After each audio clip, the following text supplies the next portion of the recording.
பெஞ்சல் புயல் காரணமாக புதுச்சேரியில் பல்வேறு பகுதிகளில் சாலைகள் மிகவும் மோசமடைந்தது. இந்நிலையில் பாதிக்கப்பட்ட சாலைகளை சீரமைக்கும் பணி நடைபெற்று போக்குவரத்து சீரானது. இதுகுறித்து கூடுதல் விவரங்களுடன் இணைகிறார் செய்தியாளர் அக்பர். வணக்கம் அக்பர், விவரங்களை சொல்லுங்க. வணக்கம் ஆனந்தி. வெள்ளப்பெருக்கு காரணமாக புதுச்சேரி கடலூர் சாலை போக்குவரத்து கடந்த 2 நாட்களாக துண்டிக்கப்பட்ட நிலையில் தற்பொழுது மீண்டும் போக்குவரத்து துவங்கியதால் மக்கள் மிகுந்த மகிழ்ச்சி அடைந்துள்ளனர். சாத்தனூர், வீடூர் அணைகள் திறக்கப்பட்டதால் புதுச்சேரி, தென்பெண்ணை மற்றும் சங்கராபரணி ஆறுகளில் வெள்ளம் கரை புரண்டு ஓடியது. இதன் காரணமாக ஆற்றை ஒட்டியுள்ள 25க்கும் மேற்பட்ட கிராமங்கள் கடுமையாக பாதிக்கப்பட்டது.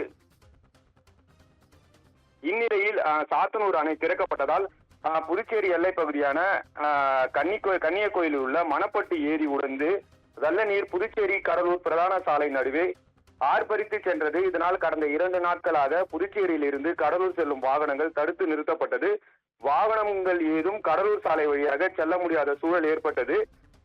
மேலும் ஆர்ப்பரித்து போகும் வெள்ள நீரால் பொதுமக்கள் அப்பகுதியை கடக்கவே மிகவும் சிரமப்பட்டனர். இதனால் புதுச்சேரி கடலூர் சாலை கடந்த 2 தினங்களாக முற்றிலுமாக துண்டிக்கப்பட்டு போக்குவரத்து நிறுத்தப்பட்டது. 2 தினங்களுக்கு பின் இன்று வெள்ள நீர் முற்றிலுமாக வடிந்து நிலைமை மீண்டும் சீரடைந்து இயல்பு நிலைக்கு திரும்பியதால் மீண்டும் கடலூர் சாலையில் போக்குவரத்து துவங்கியுள்ளது.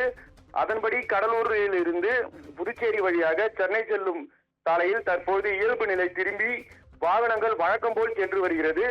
கடந்த 2 தினங்களாக பிரதான சாலையான கடலூர் சாலையில் போக்குவரத்து நிறுத்தப்பட்டது மிகுந்த சிரமங்களை ஏற்படுத்திய நிலையில் தற்போது போக்குவரத்து மீண்டும் துவங்கியுள்ளது. மக்களிடையே மகிழ்ச்சியை ஏற்படுத்தியுள்ளது. ஆனந்தி, விவரங்களுக்கு நன்றி அக்பர்.